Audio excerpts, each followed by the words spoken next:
Hallo, hi, my naam is Dani Matthee. Ek is so bly jy het hierdie video gekies. As jy nog nie gesubscribe het tot my kanaal nie, maak gerus 'n plan en druk daai knoppie, daai subscribe button.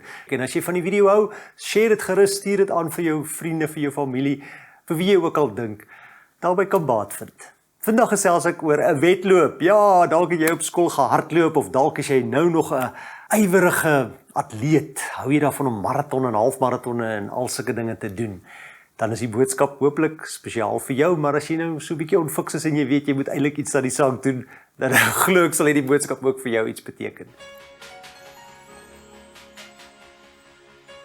Ek onthou jare terug toe ek nog op skool was, het ek gestap in die atletiek. Ek het ook so 'n bietjie langafstande gehardloop, maar voordat ons gaan deelneem met aan 'n atletiekbyeenkoms, as 'n mens nou klaar opgewarm het, dan tree jy mos nou daar aan by die wegspringplek, né? En dan wag jy nou vir die afsitter op die skoot te klap. Nou daai tydjie voor dit, dan staan al die atlete so rond en hulle kyk mekaar uit. Daai ou lyk vinniger as ek, daai ou lyk asof hy 'n goeie atleet kan wees. En dan praat ons ook so 'n bietjie met mekaar, né? En jy probeer die ander ou uitsaai, jy vertel vir hom van jou beste tyd en dit is gewoonlik as 'n mens so voor die wedloop staan, dan is jy so gespanne, want jy dink, o, Here, hierdie ouens is so goed almal teen wie ek nou gaan meeding. Ek weet nie of ek 'n kans het teen hulle nie. Maar my broer, Gilomee, hy bly daar in die Kaap in Duiwelview en hy is 'n goeie atleet. Hy is eintlik die atleet in ons gesin gewees.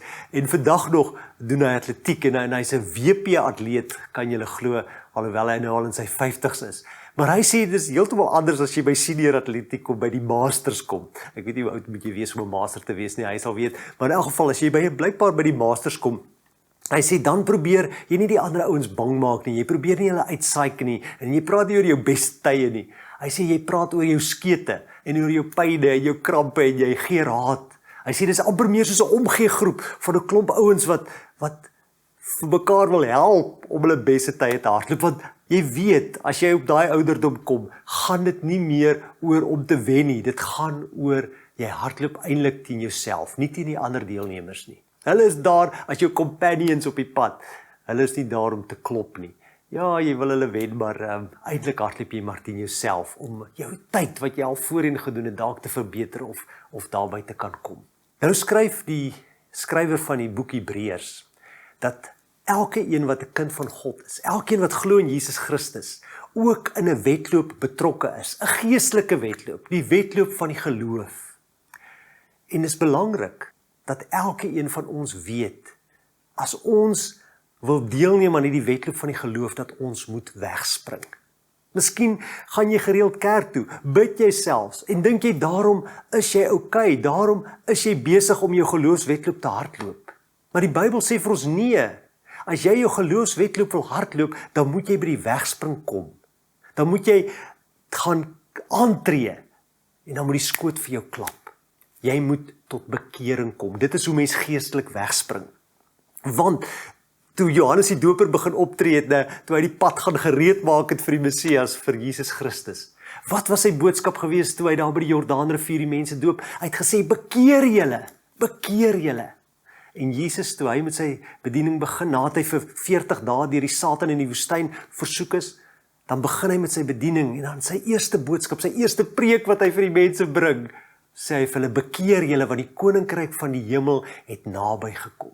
En Petrus, wanneer hy op Pinkstersondag die mense toespreek, en vir hulle vertel van Jesus Christus wat uit die dood uit opgestaan het, en dan vra die mense vir hom, maar wat moet ons doen? En dan sê hy vir hulle, bekeer julle en laat julle doop in die naam van Jesus Christus en julle sal die Heilige Gees ontvang. Ja, bekering is die manier waarop 'n mens wegspring geestelik, waarop 'n mens die wedloop van die geloof begin. En jy moet daardie stap neem. Jy moet self wegspring in jou geloofswedloop. Iemand anders kan dit nie vir jou doen nie. Jou ouers kan dit nie vir jou doen nie. Alhoewel hulle hoe bitter graag wil hê jy moet die Here volg. Hulle kan nie dit vir jou doen nie. Jy moet die keuse maak. Ek onthou, jare terug het ek gehoor dat Cliff Richard, die sanger, gesê het, of course I'm a Christian, I'm British. En miskien voel jy ook, ja, natuurlik is ek 'n Christen, ek praat dan Afrikaans, of ek gaan aan kerk toe, of ek dien selfs op die kerkraad. Dit is geen versekering dat jy 'n Christen is nie. Om te hardloop, in die geloofswedloop, moet jy op 'n punt in jou lewe gekom het, waar jy gesê het, Here, hier is ek. Ek kan nie verder nie. Ek is nie in staat daartoe om myself te red nie. U is my verlosser, U is my redder, hier is my lewe, ek gee dit vir U. Kom deur die Heilige Gees en kom maak my 'n nuwe mens. Jy moet tot bekering kom. Dan kan jy hardloop in jou geloofswedloop. Ek het op die ingewing van die oomblik 21 jaar gelede die Comrades Marathon gaan hardloop. Ek het nie bedoel om te hardloop nie. Ek het net daar gewees om van die ander hardlopers te ondersteun. Maar toe een van die ouens se pa skielik oorlede is en hy nie kon hardloop nie, hy moes terug aan huis toe. Toe sê die ander ou vir my, Adrian, toe deer hy my, Dani, hardloop jy in sy plek. Hier is sy nommer, hier is sy elektroniese chip wat jy in jou skoen moet vasbind. Dan kan jy in sy plek hardloop. En omdat ek 'n ou is wat daarvan hou om nie op die kantlyn te staan nie, maar gewoonlik deel te neem, dis vir my lekkerder om deel te neem as om te kyk, het ek gesê, ja, want Adrian het gesê, ek koop vir jou 1 kilogram steak as jy dit doen, en ek het nog nooit 1 kilogram steak geëet in my lewe nie. So, ek het aangetree, daai oggend vroeg. En toe die haan kraai, het ek weggespring. So voetjie vir voetjie. Dit het maar lank gevat voor die massa mense, want daar was oor die 20.000 van hulle in 2000 toe ek het gedoen het. Voordat hulle begin beweeg het. Maar ek het begin beweeg. En vandag kan ek sê, ek het die Comrades gehardloop. Omdat ek by die wegspring was. As ek nie daar was nie, kon ek nie die Comrades hardloop nie. Daar's baie mense wat jaar na jaar na die Comrades kyk op die TV of na atletiek en dan kyk hulle hoe die mense hardloop en dit inspireer ons om te gaan hardloop.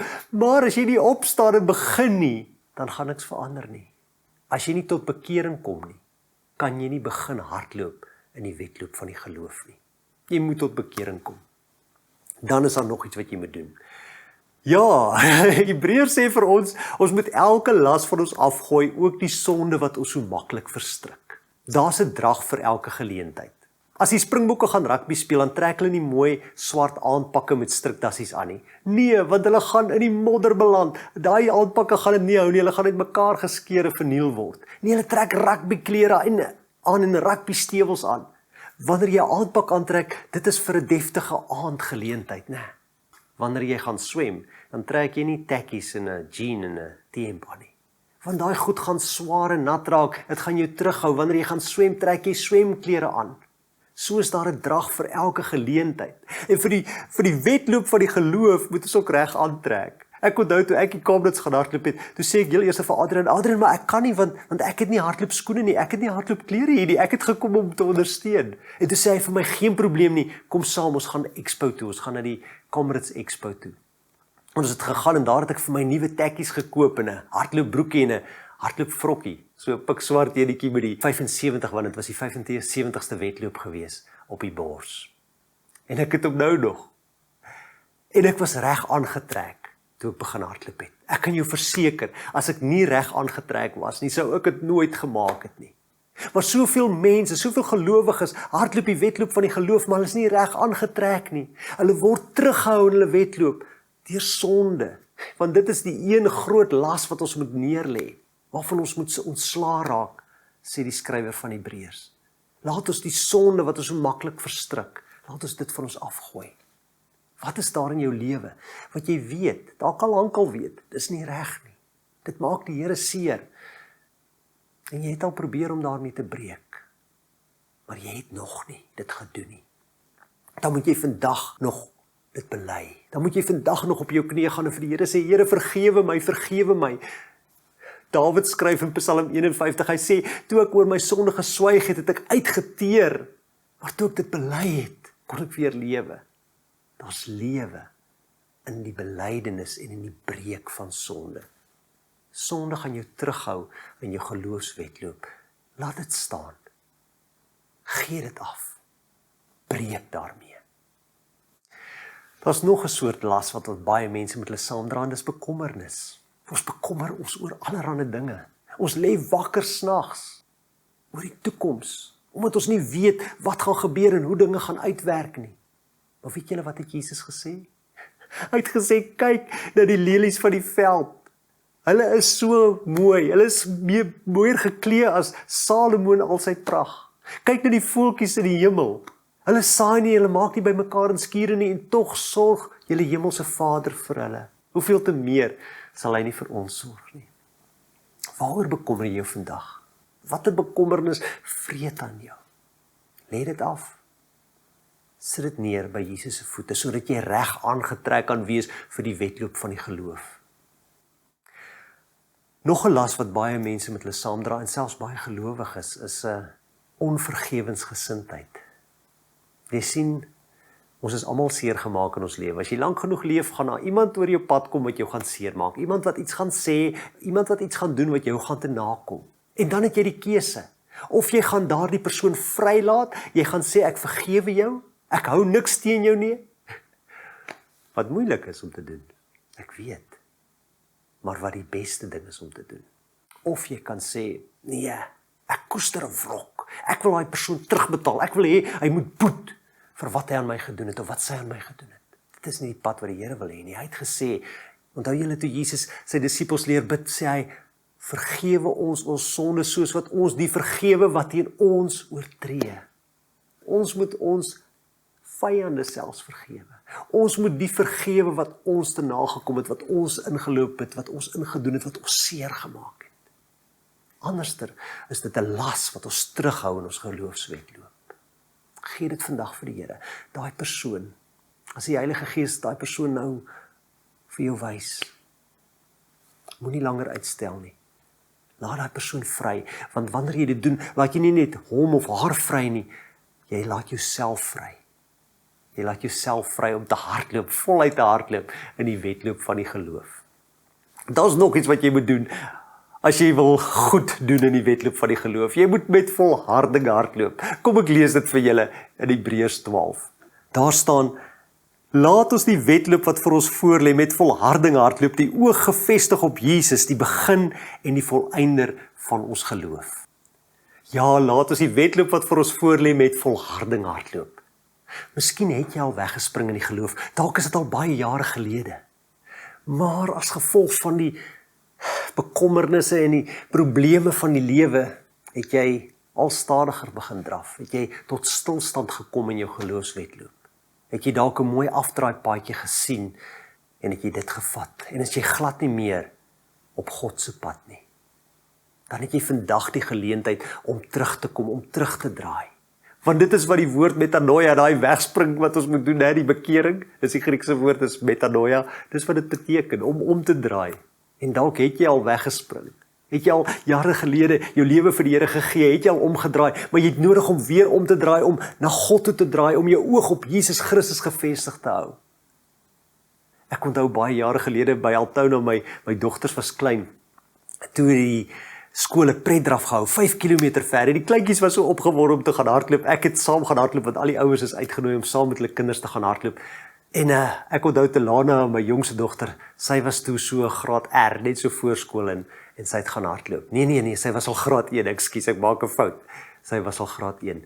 En al die kleintjies was so opgewonde om weg te spring, en toe die skoolhoof die pistool klap, en die wedloop begin, toe hardloop hulle voluit, hulle hardloop asof hulle 100 meter gaan hardloop. Maar weet julle wat, na 100 meter of na 200 meter, toe is hulle so poot uit, toe is hulle so gedaan. Toe kom hulle agter, maar 5 kilometer is baie ver. En toe gee baie van hulle sommer moed op. Baie van hulle het glad nie verder gehardloop en klaargemaak nie. Jy sien, die wedloop van die geloof is 'n marathon. Dis nie 'n sprint nie. Jy moet volhard. Laat ons dit met volharding hardloop, sê die Bybel. Laat ons die wedloop wat vir ons voorlê met volharding hardloop. Die oog gefestig op Jesus. Hoe hardloop ons geestelike wedloop met volharding? Die een ding wat ons doen is ons vestig ons oog op Jesus. Nou is die vraag, hoe vestig 'n mens prakties gesproke 'n mens se oog op Jesus? Jy spandeer tyd saam met Jesus Christus. Ja, jy spandeer tyd elke dag en jy maak tyd in jou dagprogram. Al is jy besig, al is jou program hoe vol, maak jy tyd elke dag om met Jesus te praat in gebed. Maak jy tyd om die Bybel te lees, om te hoor wat hy vir jou wil sê. Dit is hoe mens jou oog op Jesus gefestig hou, sodat jy met volharding kan hardloop in die wedloop van die geloof. Daar's nog iets wat 'n mens moet doen as jy met volharding wil hardloop. Jy moet die skare geloofsgetuies, sê Hebreërs in Hebreërs 12 vers 1, wat rondom ons is, moet jy gebruik. Kom ek lees dit vir jou. Daar staan, terwyl ons dan so 'n groot skare geloofsgetuies rondom ons het, laat ons die wedloop wat vir ons voorlê met volharding hardloop, die oog gefestig op Jesus. Ons as westerlinge word geleer om op ons eie bene te staan, Ons moet onafhanklik wees van almal anders. Ons moet van niemand niks nodig hê nie. Maar dit is nie Bybels nie. Want God het ons gemaak dat wanneer ons tot bekering kom, wanneer ons begin met ons wedloop van die geloof, dat ons deel is van 'n groep medegelowiges. Ons is deel van sy kerk, sy liggaam hier op aarde, en ons het die kerk nodig. Ons het die ander gelowiges nodig, net soos hulle ons nodig het. Ek onthou toe ek die Kamerads gehardloop het. Ek sou dit nie gemaak het, as dit nie was vir die mense langs die pad nie, as dit nie was vir die mense wat saam met my gehardloop het nie. Alhoewel daar duisende was wat gehardloop het, toe die pad begin lank raak, hier na die 60 kilometer merk, was daar plekke wat ek heeltemal alleen was, waar nie iemand langs die pad was nie. En dan het ek moeg gewees. Dit was die ergste tye. Dan het ek gevoel, ek wil sommer ophou, ek wil sommer gaan staan. Maar weet julle wat, dan kom ek om 'n draai en dan staan daar weer mense langs die pad en hulle klap hande en hulle sê, hou bene, hou. Of soos die meeste van hulle geskree het, looking good, looking good, looking good. En dan voel ek so in my hart, maar ek lyk nie goed nie. Maar as hulle sê ek lyk goed, dan gaan ek goed lyk en dan begin ek sommer weer met nuwe ywer hardloop. Want ek wil lyk soos wat hulle sê ek lyk, looking good. En dan hardloop ek weer met nuwe krag. Of as ek daai opdraand vat, ek onthou by Polly Shorts, toe was ek alleen toe ek Polly Shorts vat, maar toe kom 'n gelukkige ou van agteraf en hy kon my verbygegaan het, maar hy het gesien, hierdie ou het hulp nodig, en hy het besluit om saam met my Polly's uit te draf, meestal gestap, maar ons het die een voet voor die ander gesit, en was dit nie vir hom, dat ek hom saam met my gehad het as geselskap nie, ons het niks gepraat nie, want ons was te moeg om te praat, maar hy was daar, langs my, saam met my, die bult uit. Jy sien, in die wedloop van die geloof, het jy medegelowiges nodig, medemense wat hardloop saam met jou, wat jou kan ondersteun, wat jou kan aanmoedig, wat jou kan die energie gee wat jy nodig het, om die wedloop met volharding te hardloop. Baie jare gelede, toe ek nog op skool was, ja, ek was in standaard 8, dit is nou graad 10 deesdae, my suster was in matriek, sy was hoofmeisie gewees, en dit was kleurbyeenkoms, die begin van haar die jaar. En as jy deelgeneem het vir jou atletiekspan, dan het jy punte verdien vir jou atletiekspan. En my suster was in die groenspan, en ek was in die groenspan daar op Dispatch, en daarom het sy besluit, sy gaan die 800 meter hardloop. Alhoewel sy glad nie geoefen het vir die 800 meter, sy gaan inskryf vir die 800 meter, want dan kan sy dalk punte vir die 800 meter kry. En daar was 'n meisie wat in die witspan was, wat baie goed was. Sy het OP atletiek gehad in 800, in langafstande. Sy was ook 'n landloopatleet. Maar Betsy, my suster, het gesê, ek weet, ek kan vinniger hardloop as sy. Ek weet, as ons 100 meter hardloop, dan wen ek haar. So, wat ek gaan doen is, my taktiek gaan wees, om van die wegspring af, net agter daardie OP-atleet te hardloop. By haar te bly, en dan, op die einde, haar verby te gaan, want ek weet, ek kan haar wen in 'n sprint. Nou ja, so gesê, so gedaan. Betsy het nie geoefen vir die wedloop nie, sy het aangetree en sy het begin hardloop, en kan julle glo, sy het by daardie meisie gebly. Van die eerste tree af, van die eerste oomblik af. Toe hulle die eerste ronde omgaan, toe was hulle twee 'n hele end voor die res van die atlete, voor die res van die bondel. En ek het geskree daar op die paviljoen, my suster hardloop en sy is nog gebore op in my span, en ek het gesê, go Betsy, go, jy kan dit doen. En weet julle wat, toe sy die laaste draai begin, daar by die 600 meter merk, toe begin sy vinniger hardloop, toe begin sy versnel, en ek skree op en af vir my suster, want sy gaan wen, sy gaan daai OP-atleet verby, en sy is later 10 meter voor, maar, so 'n paar meter van die wenstreep af, toe vou haar bene net onder haar in, toe knak haar knie, en toe kan sy nie meer nie, en sy slaan neer, net voor die wenpaal. En die ander meisie, die OP-atleet, kom verby haar en wen die wedloop. En die een wat derde was, kom verby en kom tweede. En gelukkig vir Betsy was die ander nog verder agtertoe. En sy kruip op haar knieë oor die streep. En sy kom derde. Sy kon gewen het, as sy geoefen het. Dit is so belangrik, dat jy sal oefen in die wedloop van die geloof. Dat jy in oefening sal bly, dat jy tyd saam met jou verlosser, Jesus Christus, sal spandeer. Want dit is hoe mens jou geestelik oefen, wanneer jy tyd by Jesus spandeer. My gebed is, dat jy met volharding voluit sal hardloop in die wedloop van die geloof. En dat jy, wanneer die tyd vir jou kom, die oorwinnaarskroon uit die hand van jou hemelse Vader, ons hemelse Vader sal ontvang. Wat 'n groot voorreg gaan dit nie wees nie. Ek hoop om julle elke een daar te sien, wanneer ons daar kom. Mag jy 'n wonderlike dag verder hê en sterkte met jou geloofswedloop. Totsiens, mooi dag verder. Bye bye.